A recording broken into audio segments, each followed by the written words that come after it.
turn to Luke chapter 15. I'm reading out of the ESV. Now the tax collectors and sinners were all drawing near to him. And the Pharisees and the scribes grumbled, saying, "This man receives sinners and eats with them." You see, receiving sinners meant he actually had them in his house. Jesus had a home in Capernaum, where he owned it or rented it, whatever, but it was obvious he was having these sinners coming into his house and he was cooking a meal for them. Well, in those days, you could give to the poor, but you could minister to sinners, but you would never eat with them because that meant that you were somehow agreeing with them. And it says, so he told them this parable. Now, in the words of Ken Bailey, a scholar that has lived in the Middle East, he says, Jesus is saying, gentlemen, you say that I receive sinners and eat with them. It's far worse than you think.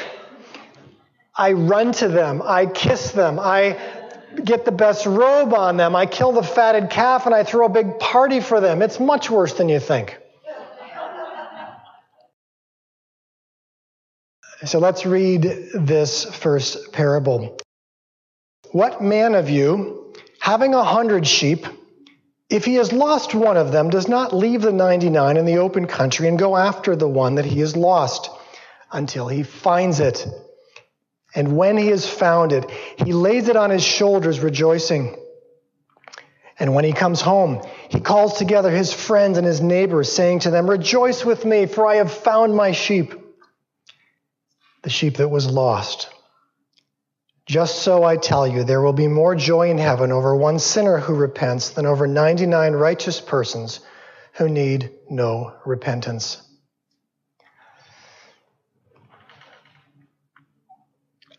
As I was meditating on this and on the next two, the next one is the lost coin. The woman loses her coin. She finds it. She also calls her friends and neighbors to come celebrate with her.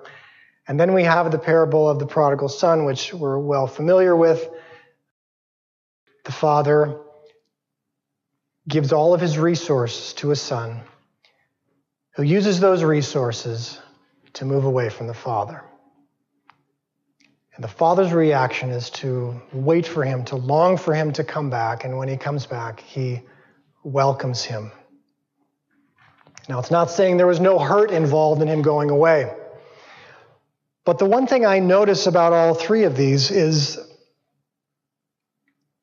the person in them is like a crazy person. It's someone that we wouldn't really easily relate to. And I think the language here is difficult because Jesus says, what man of you, having 100 sheep, if he had lost one of them, does not leave the 99 in the open country and go after the one?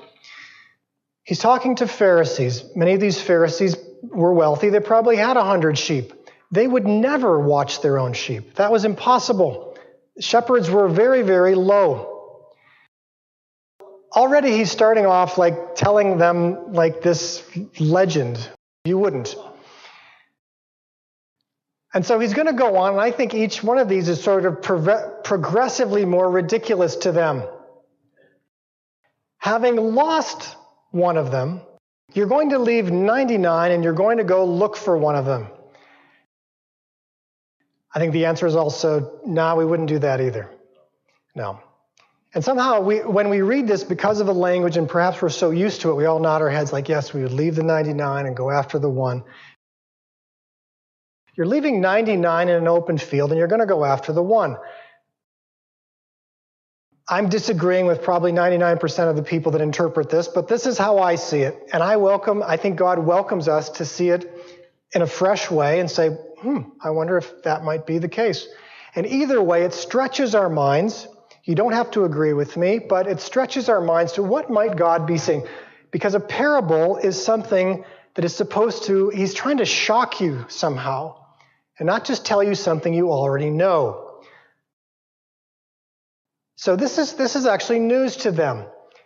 And so when he finds the sheep, he finally leaves the 99. I mean, if you've got $100 bills and you lose one, you're not going to leave 99 on the table and go look for your one. That is craziness.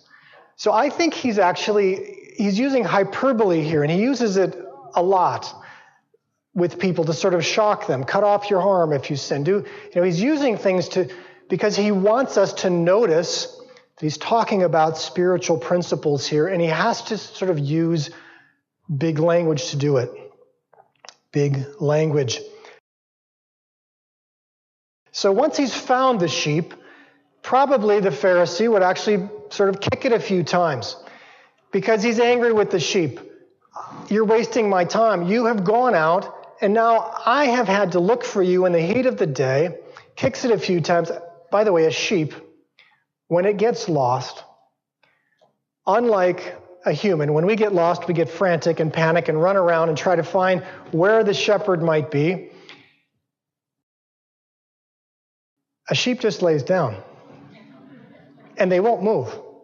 You can't actually get them to move, which is why the shepherd actually has to pick this sheep up, put it on his shoulders, and walk it home. A sheep will not move. Actually, look this up. It happens with those those sheepdog training things.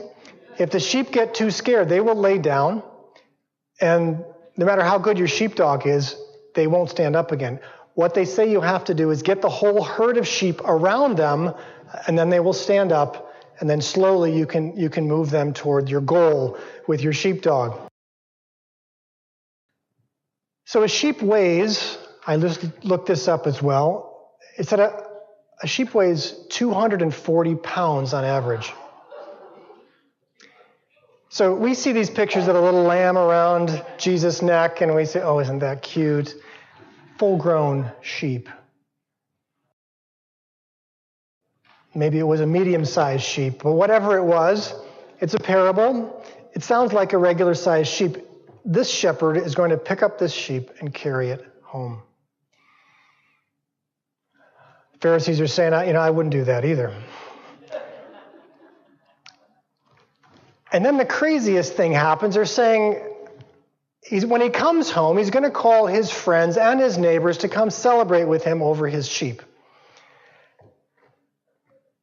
I don't know how much time your friends and neighbors have. If I called them to come celebrate over my sheep or my lost coin, now, granted, it may have been a totally different culture, but I'm just trying to say, maybe and maybe not. They were busy back then too. Wait, you found your coin, yet where did you lose it? Did you misplace it? I just want to know what happened, and okay, that's great, and I'll hang up the phone. I don't want to come to a party about your lost coin or your lost sheep. You found it. I'm so happy for you. I've got a family to feed. I'm just telling you the way I see it. But we can see that when the father of the prodigal son calls the people to celebrate with him over his son, there are some that are not so interested, including the older son.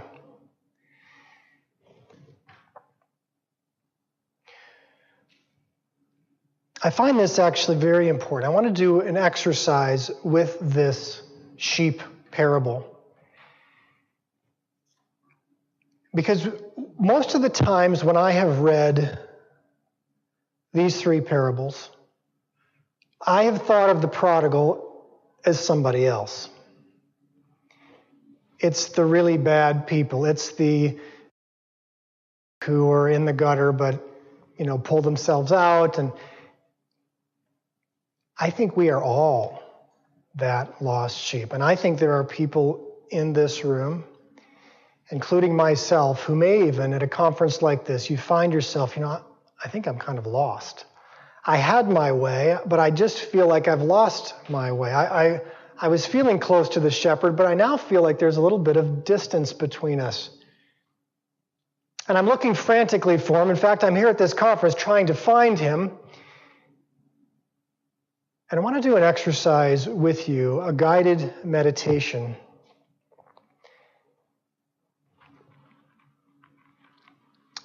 And I want you to be this sheep.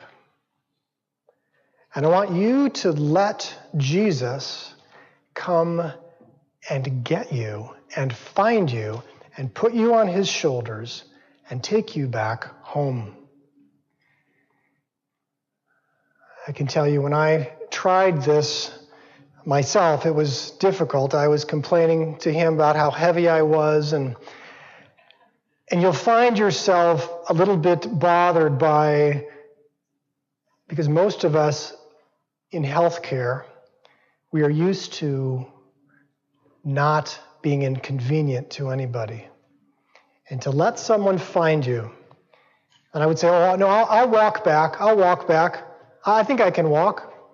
Say, no, it's my job to pick you up and take you home. Just let me do it. Are you willing today to let him come find you where you are, pick you up, put you on his shoulders, and take you home?